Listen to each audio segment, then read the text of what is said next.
So welcome everybody to Soul Journey episode number 6. I have the pleasure to having a guest, Andrew Spirit. He is a psychic medium, spiritual development teacher, and healer. His main abilities are clairvoyance and claircognizance, and he also has published a book called Simply Spirit, which is now available online. So once again, thank you so much, Andrew, for being here, for taking the time to be part of the Soul Journey series. I'm really happy to have you here. Thanks, Maria. All right, awesome. So let's start with the questions. Why don't we just dive in, right? Yeah, So fire away. the first question is, what would you like to share about your life journey so far that has led you to become a healer?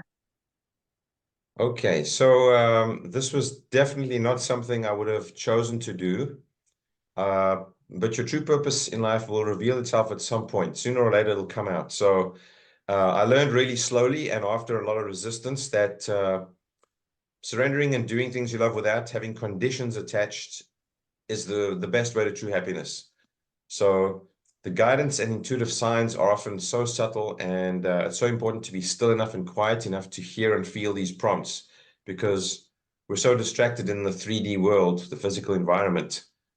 So it took a while for me, and obviously I did offer a lot of resistance. It's not something I was comfortable doing. I used to be a closet medium. I called myself a closet medium, where I was just keeping it very quiet and doing a little bit on the side.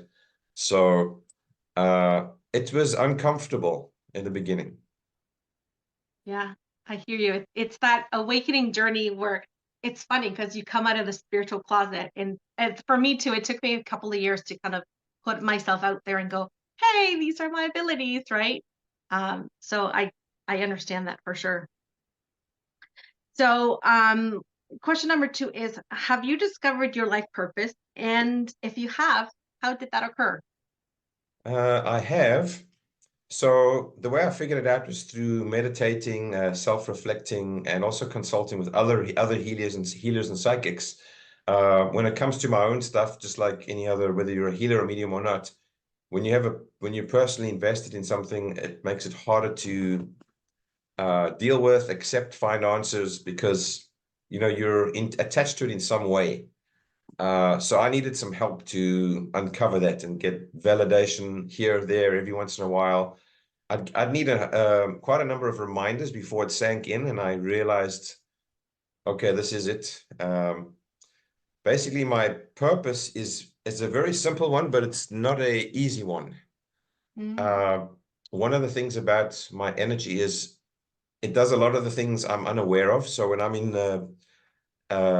public places amongst other people, one of the things I do is hold space, whether I'm aware of it or not. So my energy does a lot, and I don't realize how much energy it takes out of me until the following day.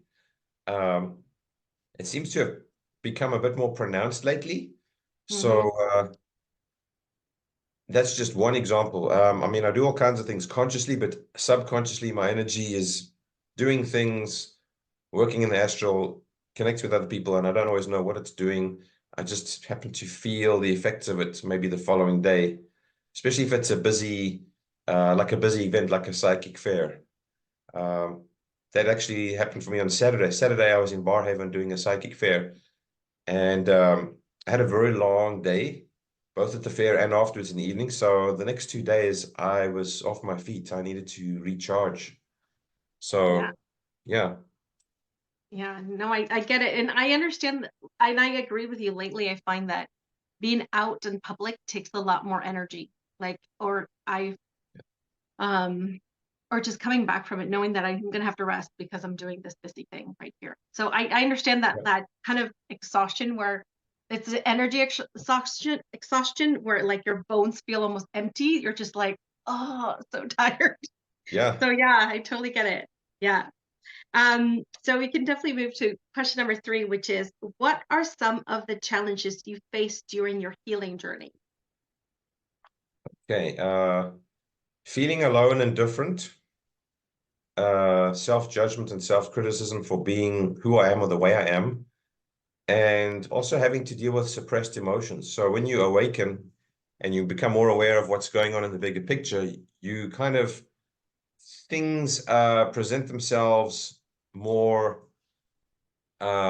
with more impact. So not like you're forced, but the healing, the unhealed bits of you come up and keep coming up until you actively put the old life on hold and start working on yourself. And being different, excuse me, being different took a lot of time to get used to. Sometimes I still feel that way. I do have an amazing tribe and I have a lot of friends, a lot of support, but when it comes to meeting new people, depending where they're at, once I connect with them on a deeper level and they figure out what I'm about and what I do, it could go either way. So being different and judging my abilities and having to deal with myself to basically follow the ascension process can be a little bit, it can feel lonely. No, I understand, because it's funny. I have a few friends that I can connect in very like high levels, and sometimes we have to apologize when we're in other people, because we're like, we probably sound really weird and different, but to us it's kind of regular speech. Yep. So I understand about kind of being aware of, because it is our own language. Like and I, when I have conversations with them, sometimes you even create words or mesh feelings, or where it's just not so simple as black, white, or blue, gray, right? It's Yep. just this multifaceted, multidimensional concept you're trying to construct with words, and it's sometimes very challenging. Yeah. Yep. Yeah, for Yeah, sure.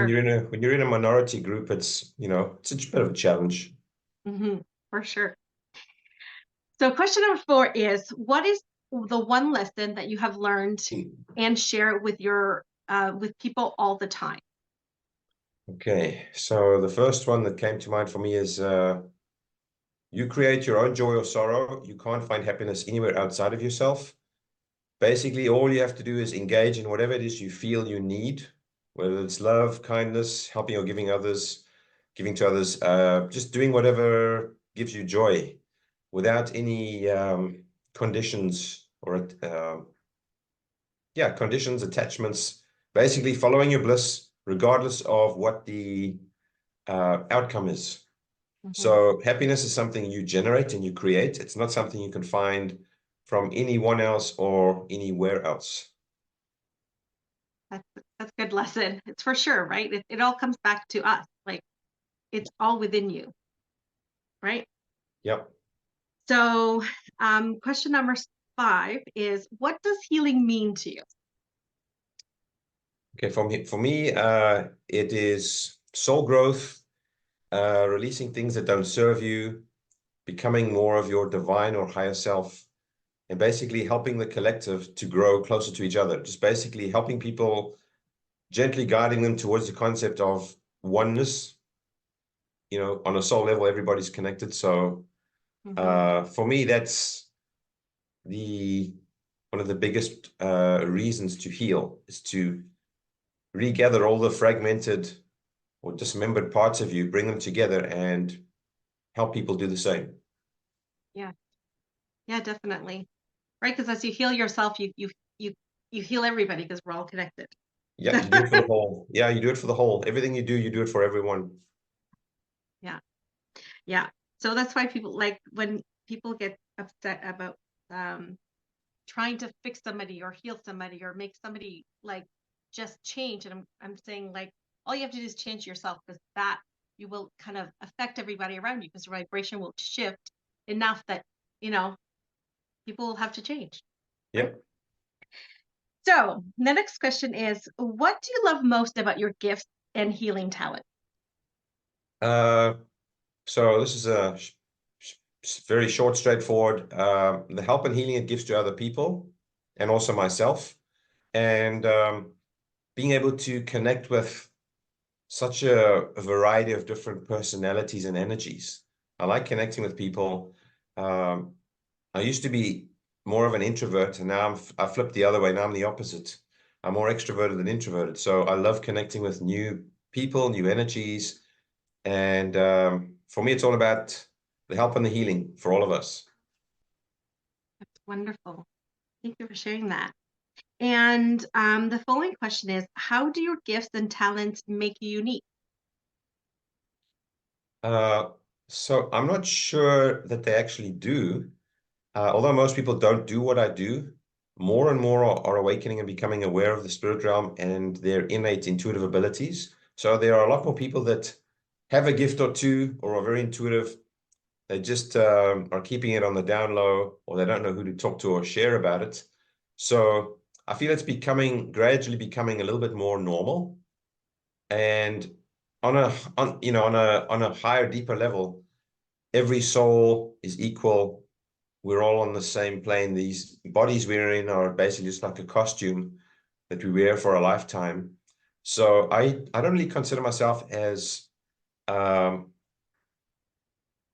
very unique, maybe in some ways, but because of what I believe and what I do, but I don't really feel I'm that unique or special, more so than anybody else. All right. Thank you. So the next one's it's a good one. It's what projects are you working on right now? Okay. At this time, there's nothing concrete I'm working on. I do have a couple of ideas, but I'm still working through getting some more clarity on what I need to be doing. So right now, it's the ideas are percolating. I just haven't figured out the when, the what.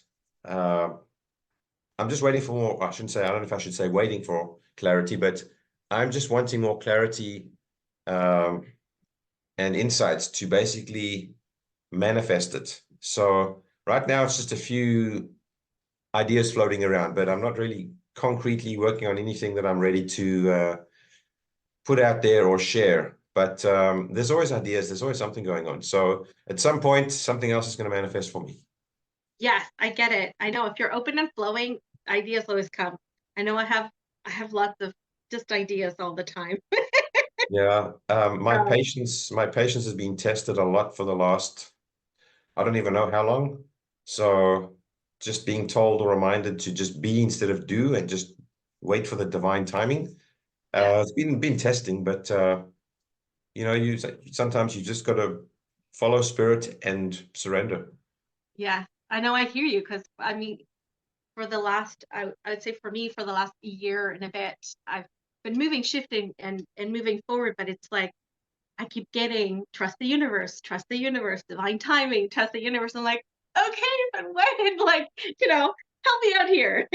So Yeah, I understand about, sometimes your patience runs thin, right?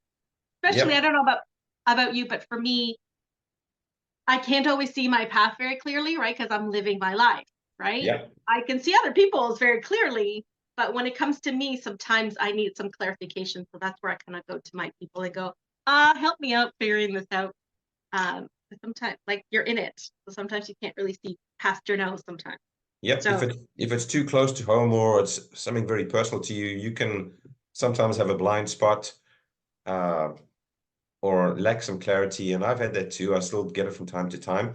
I think there'll always be some sort of challenge, and then you learn from it, you assimilate it, and then you get going on track again, and then there'll be the next little challenge or roadblock. So, it's like the waves up and down. yeah, yeah, and it's learning, it's growing through the challenges, right? And it's Yeah, developing the tools so it's much easier and flows much better as well, right? And then yep, you get a deeper sense of who you are as well. So those changes and challenges, right? yep. Okay. So, can you please describe what services you provide and why? Okay, so I mainly do psychic and mediumship readings. I also do intuitive Reiki and one-on-one mentoring. And occasionally I also have group spiritual development classes. And I also have a open circle meditation group at my home. It's open to the public. It's a free event. It's just you drop in. You don't have to book a spot. You just show up. And it's for anybody who either wants to learn how to meditate or just meditate in a group in a nice, comfortable, safe environment. And the reason I provide all these other services, actually, I should also add, I do lives on Facebook and YouTube now. So on Facebook, every Thursday at 7 p.m., I do live psychic messages. So people tune in and watch, and I give kind of like mini messages, like short psychic or mediumship messages to whoever spirit guides me to.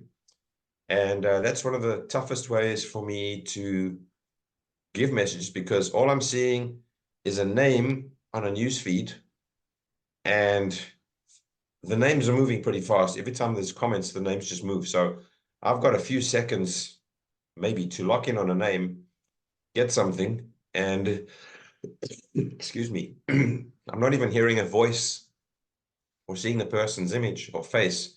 So I do it because it's very challenging. It stretches my psychic muscle. It's very good practice. And it can be a little bit taxing on the energy, but I enjoy doing it. And like I said, it's good practice for me. So I like doing the lives. Sundays, I've started doing a general Q&A information exchange on YouTube. It's only been running maybe a couple of months, so the group's still pretty small right now. That's just an opportunity for everyone to join in the live, ask me any general questions about psychic mediums, energy, angels, guides, intuitive Reiki, how I do what I do, anything along the lines of spiritual development. So I'll answer their questions during the live. If there happens to be one or two questions that either I cannot answer or don't work with, for example, I don't do tarot or work with crystals, I can also find out for the people or put them in touch with one of my colleagues or healer medium friends if they like. So the Sunday lives are for just info sharing and Q&A. I'd say I enjoy teaching maybe almost as much as I'd like giving psychic readings. So that's basically the services I offer. And I mean, I don't really consider it work. It can be tiring and a little bit challenging, but I like what I do. So there you have it. Yeah, I know. When you like what you do, it goes fast, right? And it's fun. Yeah. So Yeah. yeah, I have that too. Um, when connect to spirit, it's like hours go by and people are like, "Are you tired?" I'm like, "Yeah, I'm tired, but it's just fun." Like I have card readings on Sundays every 2 weeks, right? And Okay. I'm usually on for like 2 hours, and I can't say I'm not tired after, but Oh, it's just like it's fun. Anyways, I totally enjoy it. I understand what you're saying. I have a follow-up question to that though, because I thought this is interesting.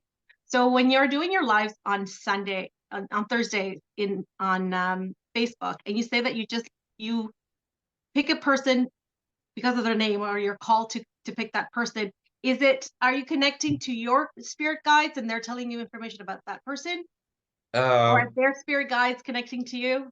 it's kind of both. So I always connect with my guides and my spirit team before I go live, and I just tell them to guide me as accurately as possible to whoever I should approach with a message. I also invite all the guides, angels, and deceased loved ones of those tuning in, um, inviting them to connect with me at the time of their loved one's reading if they're meant to get one.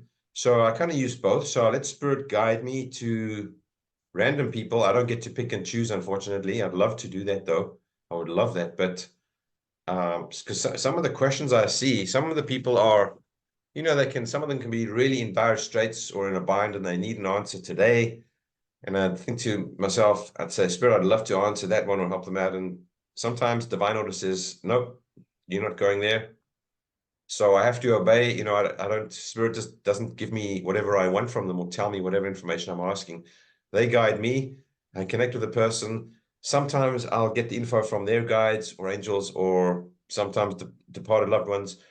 And sometimes I'm picking it up off their own vibration, their own energy. Kind of like that's kind of that brings up the difference between psychic and mediumship. So if it's psychic, I'm getting it directly off the person's energy. As soon as it changes to mediumship, that means I'm getting the information from an external source or being. It's coming from something or someone else outside of that person. Yeah, So that's thank you generally how for it works for me defining on the that. lives. Yeah, that's cool. That's good to know. Um, yeah. So if the people are watching, they can understand the difference, right? Yep. So Yeah, because some people, I've heard that if not all is it not all psychics are mediums, but all mediums are psychic, That's like correct. Yeah. something, right? Everybody technically has some degree of psychic ability, some more than others, but everybody has it built in. It's just no, most people are not trained how to tap into it and use it. We haven't been taught, but Yeah. everybody has it because if you think about it, every soul is a spark of God, source, the divine, whatever word you want to use. So on the highest level, everybody's technically equal. Just Mhm. depends on what kind of costume you've jumped into in this incarnation and what your role is. Yeah, yeah, Yeah. definitely. Yeah. And like you said, like we all have the bodies, we all have the chakras that kind of take in energy. We all have our energetic fields. Like we all have um um that sensitivity to energy, but just some of us are more aware of it than others. Yeah, Yeah. for sure.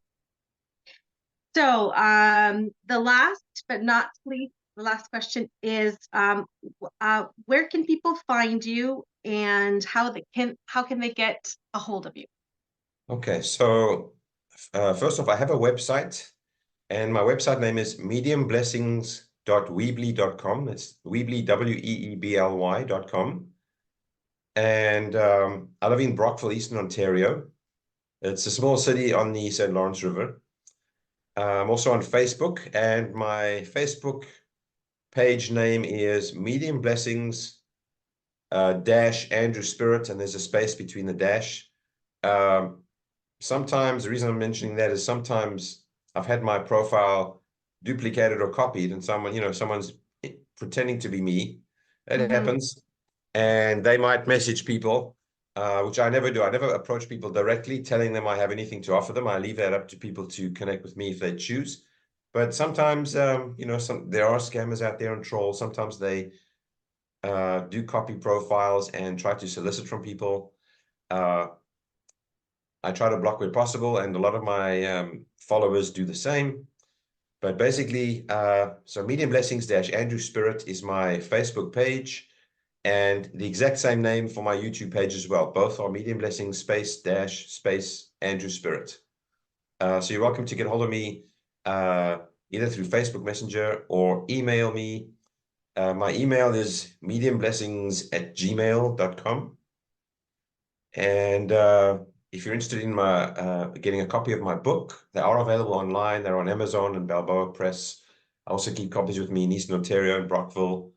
And yeah, I usually will respond within about 24 hours. So that's how you can get hold of me. Awesome. Well, thank you so much for being here today. Sorry for the technical difficulties, but we got the interview going.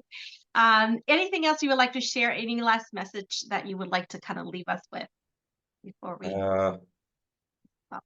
so something just came to me now. The topic of empowerment. So old school ways, it was very comforting to be in a tribe or a herd and get someone else to lead you, guide you, where you would be more of a sheep and someone would be a shepherd and kind of corral you where you need to go and take care of you. That's kind of slowly changing. Hmm. So what I like for people to do or work on at whatever pace is comfortable is getting back into your own power, remembering who you are. You're not just a physical body walking around trying to have enough money for your retirement and have enough money for maybe some medication if you need or whatever. We're not here to survive, we're here to live. So there was a saying that I recently came across from a very famous medium. I forget who it was, but it was something along the lines of, it was Bashar. I don't know if anybody's heard of Bashar. He said, life is meaningless. The reason you're here now is to give it meaning. So life doesn't have the meaning. You put meaning into life. So I encourage people to get into their power, find out what it is they're doing here, what they have to offer, whether it seems impressive or not, totally irrelevant. Get into your power, do what you love, and just enjoy and live instead of surviving. It's much better to live than to survive. We don't know how much time we have. None of us do.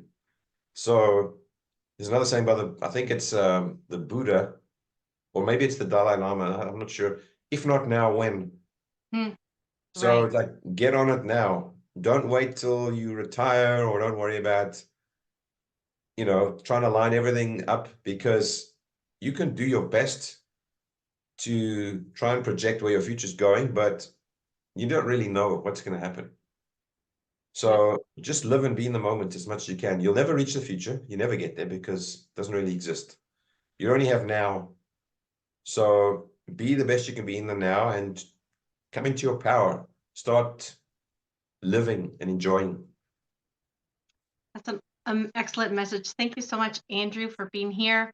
I'm gonna stop the recording now, and we can just chat a little bit after. But thank you so much for being here. Thanks, Maria. And I will be posting this on my Instagram and my YouTube channel in the next couple of days. And I'll make Okay. sure to send it to you, and so you have a copy as well. All Okay. Thanks right. so much. Thanks, Maria. It's good You're chatting to you. welcome. Okay. I'm gonna say goodbye here, Okay. but I'm gonna stop recording. Here we go. Okay.